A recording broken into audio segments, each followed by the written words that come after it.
कलाम मुक़द्दस में से हमारे लिए आज की तिलावत मुक़द्दस पालूस रसूल का ख़त गलातियों के नाम 5वां बाब 1 से 6 आयत तक।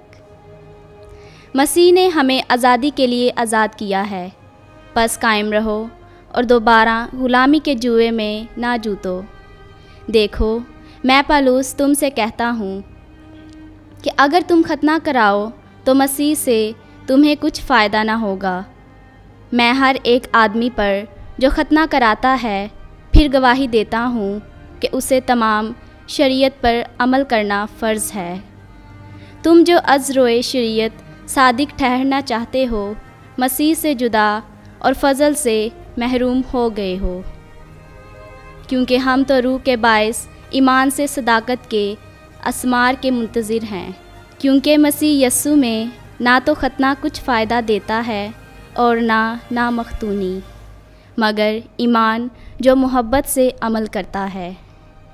पाकलाम के पढ़े और सुने जाने पर खुदावंद की बरकत हो। खुदा का शुक्र हो।